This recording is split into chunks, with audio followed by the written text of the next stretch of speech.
Friends, welcome to secret of சமையல். இன்னைக்கு நம்மளோட சேனல்ல நாம பார்க்க போறது ஒரு சூப்பரான ரொம்ப சிம்பிளான பேச்சுலர் கூட செய்யக்கூடிய ஒரு எக் கறி தான் நம்ம பார்க்க போறோம். ஜஸ்ட் ஒரு 5 to 10 மினிட்ஸ்ல சூப்பரான சைட் டிஷ் ரெடி ஆயிடும்.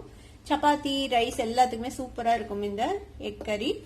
சரி, வாங்க வீடியோக்குள்ள போலாம். அதுக்கு முன்னாடி நீங்க என்னோட சேனலுக்கு இப்பதான் முதல் முறையா வரீங்கன்னா வீடியோ கீழே இருக்க சப்ஸ்கிரைப் பட்டனை மறக்காம பிரஸ் பண்ணிக்கோங்க. பக்கத்துல இருக்கிற நோட்டிபிகேஷன் பெல்லையும் மறக்காம கிளிக் பண்ணிக்கோங்க. அப்பதான் என்னோட ஃபியூச்சர் நோட்டிபிகேஷன்ஸ் உங்களுக்கு உடனே வந்து சேரும். பேன் அடுப்புல வச்சிருக்கேன். இதுல வந்துட்டு கொஞ்சமா எண்ணெய் விட்டுக்கலாம். ஒரு 2 டேபிள் ஸ்பூன் அளவுக்கு எண்ணெய். வெங்காயம் வதங்குற அளவுக்கு எண்ணெய் விட்டுக்கோங்க. எண்ணெய் நல்லா சூடாயிருச்சு. இதுல நம்ம தாளிக்கிறதுக்கு எதுவும் சேர்த்த போறது இல்ல, நேரடியா வெங்காயம் சேர்த்திடலாம். நான் ஒரு 2 மீடியம் சைஸ் வெங்காயத்தை இந்த மாதிரி பொடியா நறுக்கி வச்சிருக்கேன். இது சேர்த்திடலாம். இது வந்து உங்களுக்கு கிரேவி எந்த அளவுக்கு தேவையோ அந்த அளவுக்கு வெங்காயம் கொஞ்சம் சேர்த்து போட்டுக்கோங்க. ஏன்னா நம்ம இதுல வந்துட்டு தக்காளி ஆட் பண்ண போறது இல்ல, வெங்காயத்துலதான் அந்த கிரேவி வரும். அதனால தேவையான அளவுக்கு வெங்காயம் சேர்த்துக்கோங்க. இந்த வெங்காயத்திலேயே நம்ம கிரேவிக்கு தேவையான அளவுக்கு உப்பு சேர்த்துக்கலாம். நல்லா வதக்கி விட்டு இது நல்லா வதங்கட்டும். அது வரைக்கும் வெயிட் பண்ணலாம்.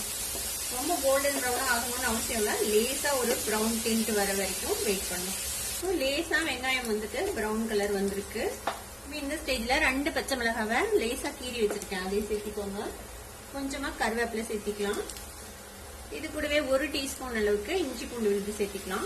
இதையும் இதோட சேர்த்து நல்லா பச்சை வாசனை போக வதக்கி விட்டுக்கலாம். இஞ்சி பூண்டும் நல்லா வதங்கிடுச்சு, நல்லா பச்சை வாசனை போயிடுச்சு.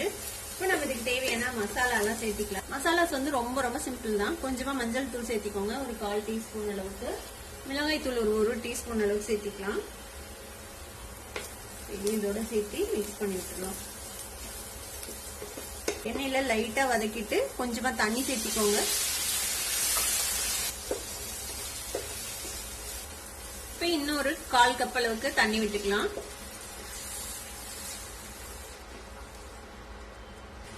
இது கூடவே ஒரு 1/4 டீஸ்பூன் மிளகுத்தூள் சேர்த்திக்கோங்க.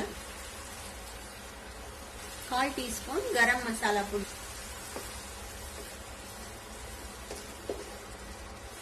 பாத்தீங்கன்னா இந்த தண்ணி எல்லாம் கொஞ்சம் சுண்டி ஒரு மாதிரி கிரேவி மாதிரி ஒரு கன்சிஸ்டன்சில இருக்குது. இப்ப இன்னும் கொஞ்சம் நம்ம தண்ணி விட்டுக்கலாம். நம்ம இதுல முட்டை ஊத்தி வேக வைக்க போறோம். இன்னொரு 1/4 கப் அளவுக்கு தண்ணி விட்டுக்கோங்க. இது ஜஸ்ட் ஒரு கொதி வரட்டும், அது வரைக்கும் வெயிட் பண்ணலாம். இந்த ஸ்டேஜ்ல உப்பு எல்லாம் செக் பண்ணிக்கோங்க. உப்பு காரம் எல்லாம் செக் பண்ணிக்கோங்க. தேவைப்பட்டா இப்ப சேர்த்திக்கலாம் தேவையானது. இதுக்கு மேல கொஞ்சமா கொத்தமல்லி தழை போட்டுக்கலாம். இப்ப மசாலா வந்துட்டு கொதிக்க ஆரம்பிச்சிருச்சு. இப்ப இந்த ஸ்டேஜ்ல நம்ம முட்டையை வந்து இதுல உடைச்சு விட்டுறலாம். இன்னைக்கு 4 முட்டை ஊத்த போறேன்.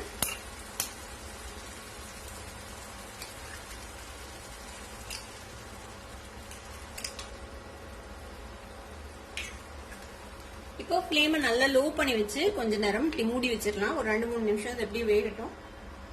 ஒரு 2 நிமிஷம் ஆச்சு, நம்ம ஓபன் பண்ணி பார்க்கலாம். இந்த முட்டைக்கு மேல லேசா உப்பு வந்துட்டு நம்ம ஸ்ப்ரிங்கிள் பண்ணி விட்டுலாம். லைட்டா ஒரு பிஞ்ச் அளவுக்கு கரம் மசாலா பொடி அதையும் இந்த மாதிரி ஸ்ப்ரிங்கிள் பண்ணி விட்டுருங்க. இதுக்கு மேல கொஞ்சமா கொத்தமல்லி தழை மாதிரி தூவி விட்டுட்டு அழுங்காம இந்த எக்கை வந்துட்டு நம்ம அடுத்த சைடு பரட்டி விட போறோம்.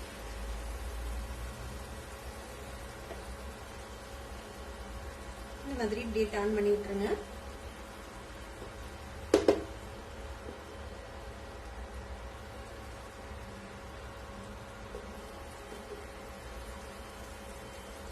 இப்போ 4 முட்டையும் நம்ம இந்த மாதிரி பரட்டி விட்டாச்சு. திருப்பியும் மூடி போட்டு இன்னொரு 2-3 மினிட்ஸ் நம்ம வேக விட போறோம். லோ ஃபிளேம்லயே வச்சுக்கோங்க. இது வேகட்டும்.